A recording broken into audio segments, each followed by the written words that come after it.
रीता के साथ बाइक पर कहीं जा रहा था। वो लोग जंगल से गुजर रहे थे। जंगल वाले रास्ते में सामने एक टूटी बिल्डिंग बनी हुई थी और अब तक खंडर बन चुकी थी। तभी अचानक सामने से गोली आकर संजू को लगती है और वो दोनों बाइक से गिर जाते हैं। बाइक से नीचे गिरने पर रीता के सिर पे चोट लग जाती है और वो बेहोश हो जाती है। संजू को किसी ने गोली मार दी थी। उसकी बॉडी से बहुत खून बहने लगता है। रीटा से 60 मीटर की दूरी पर एक बड़े से गड्ढे के ऊपर पानी भरा हुआ था और पानी धीरे धीरे करके रीटा की तरफ बह रहा था। उस गड्ढे का पानी 1 मिनट में 5 मीटर की दूरी तय करता है। मतलब गड्ढे का पानी 1 मिनट में 5 मीटर दूर तक पहुंच जाता है। लॉजिकल में तो क्या आप बता सकते हैं उस गड्ढे के पानी को रीटा तक पहुंचने के लिए कितना समय लगेगा? अच्छे से सोचिए।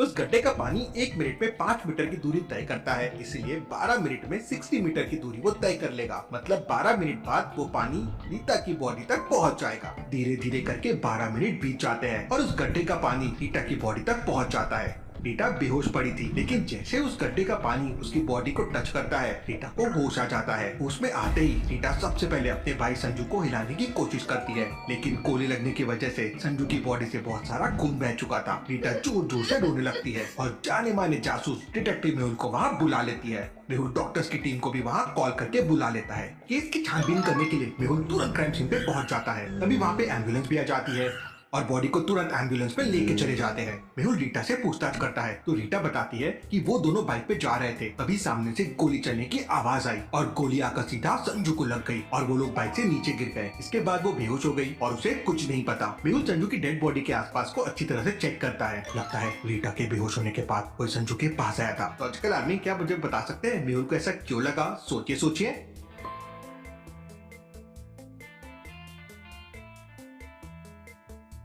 बॉडी के पास वाले एरिया में किसी के आने और जाने के निशान है। Interesting, very very interesting. जिस तरह संजू को मारा गया है, लगता है खूनी को पता था कि संजू अपनी बहन के साथ इस जंगल वाले रास्ते से जाने वाला है। तभी मेहुल की नजर सामने टूटी वाली बिल्डिंग पे पड़ती है। मेहुल टूटी फूटी बिल्डिंग के अंदर पहुंच जाता है। वहाँ पर बहुत सारे चमगादड़ और मकड़ियों के जाल लगे हुए थे। वो 2 मंजिला बिल्डिंग थी। मेहुल दूसरे फ्लोर पर जाता है तो उसे वहाँ बहुत सारी जली हुई सिगरेट और एक शराब की बोतल मिलती है। इसका मतलब खूनी 1 घंटे पहले से संजू का इंतजार कर रहा था। लॉजिकल आर्मी क्या बता सकते हैं मेहुल को ऐसा क्यों लगा कि गोली चलाने वाला लगभग 1 घंटे पहले से संजू के आने का इंतजार कर रहा था?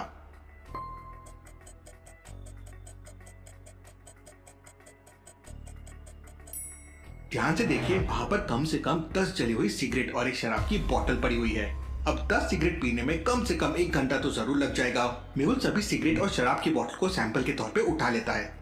इसके बाद मेहुल तुरंत अपनी कार से रीटा को भी सिटी हॉस्पिटल ले जाता है, क्योंकि रीटा के सर पे भी चोट लगी हुई थी। इसके बाद मेहुल डॉक्टर चंदना की लैब में पहुंच जाता है। लैब का दरवाजा एक लॉजिकल पासवर्ड से लॉक था। वाटर, कोल्ड ड्रिंक, शरबत या जूस, इन चारों में ऑड वन आउट क्या है? लॉजिकल आर्मी अपना दिमाग लगाओ और मुझे आपका आंसर कमेंट करके बताओ। कोल्ड ड्रिंक, शरबत और जूस, इन तीनों में कोई ना कोई स्वाद जरूर होता है, लेकिन पानी में कोई स्वाद नहीं होता। मेहुल पहला बटन प्रेस करता है और लैब के अंदर चले जाता है। डॉक्टर संजना, एक केस के लिए मुझे आपकी अर्जेंट मदद चाहिए। आपका फोन नहीं लग रहा था। आज सुबह से ब्रेन गेम्स खेल रही हूँ। मुझे भी डिटेक्टिव मेहुल जैसा तेज दिमाग चाहिए और तुमको बीट भी करना है गेम में। Logical army 10+ brain game new game है जिसमें 10 से भी ज्यादा ब्रेन गेम्स है आपके दिमाग को इम्प्रूव करने के लिए। मेरा आपको चैलेंज है कि आपको मुझे इस गेम में हराना है। हर गेम में आप उससे कॉम्पीट कर सकते हो। डिस्क्रिप्शन और पिन कमेंट में आपको गेम की लिंक मिल जाएगी, तो वीडियो के बाद गेम को डाउनलोड करो। फिर डॉक्टर संजना तुरंत मेहुल के साथ हॉस्पिटल पहुँच जाती है और बॉडी की रिपोर्ट चेक करने लगती है। डॉक्टर संजना मेहुल को बताती है इसकी मौत गोली लगने की वजह से हुई है, लेकिन इसके लीवर में बहुत ज्यादा अल्कोहल पाया गया है। इसका मतलब ये बहुत ज्यादा शराब पीता था। अगर संजू बहुत ज्यादा शराब पीता है तो ये अक्सर शराब पी के भी घर आता होगा। इसकी बहन को जरूर कुछ न कुछ पता होगा। मुझे संजू की बहन रीता से पूछताछ करनी होगी। मेहुल को पता चलता है कि रीटा 2nd फ्लोर पे है। मेहुल दूसरे फ्लोर पे पहुंच जाता है, लेकिन वहाँ पर राइट साइड में 3 कमरे थे। लॉजिकल आर्मी क्या बता सकते हैं रीटा कौन से कमरे में हो सकती है?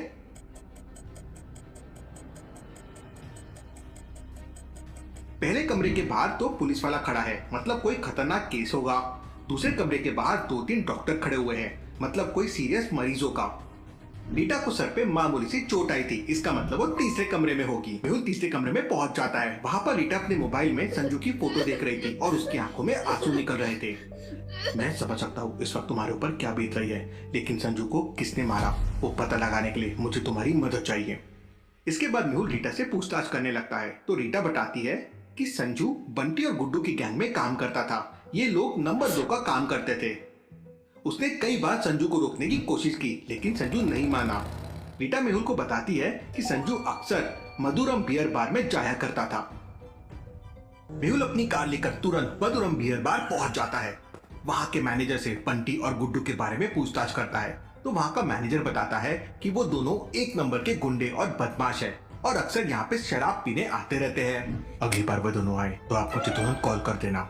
मेहुल मैनेजर को अपना नंबर देकर वहां से चला जाता है।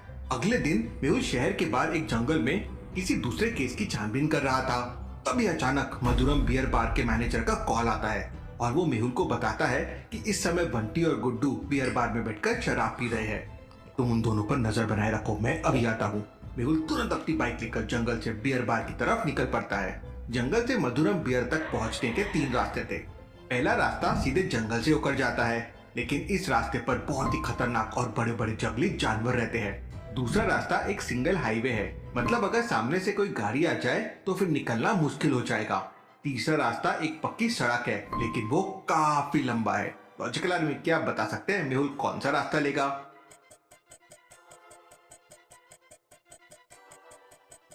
मेहुल पहले रास्ते से तो बिल्कुल नहीं जाएगा क्योंकि वह बाइक पर है और अगर किसी जंगली जानवर ने हमला कर दिया तो मुश्किल हो जाएगी। तीसरा रास्ता लंबा है, मेहुल दूसरे रास्ते से जा सकता है क्योंकि वो मोटरसाइकिल चला रहा है और अगर सामने कोई गाड़ी भी आ गई तो आराम से एडजस्ट हो जाएगा। मेहुल दूसरा रास्ता ले लेता है और शहर के अंदर मधुरम बियर पे पहुंच जाता है। वहाँ का मैनेजर मेहुल को बंटी और गुड्डू की तरफ इशारा करता है। दोनों टेबल पर बैठकर शराब पी रहे थे। मेहुल दोनों को पकड़ लेता है और संजू के बारे में पूछताछ करता है। को कौन संजू? हम किसी संजू को नहीं जानते।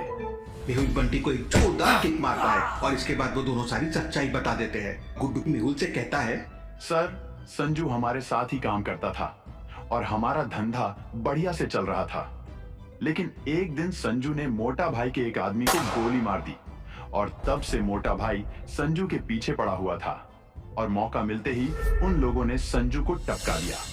इस वक्त मोटा भाई कहाँ मिलेगा? सर, इस वक्त वो अपने अड्डे पर जुआ खेल रहा होगा। मेहुल बंटी और गुड्डू को अपने साथ लेकर मोटा भाई के अड्डे की तरफ चल पड़ता है। रास्ते में मेहुल पुलिस को अपनी लोकेशन शेयर कर देता है और सारी पुलिस फोर्स मेहुल के पीछे पीछे आ जाती है। मोटा भाई के अड्डे के बाहर 2 गुंडे खड़े हुए थे और अंदर जाने का सिर्फ एक ही रास्ता था। लॉजिकल आदमी क्या बता सकते हैं मेहुल अंदर कैसे जाएगा?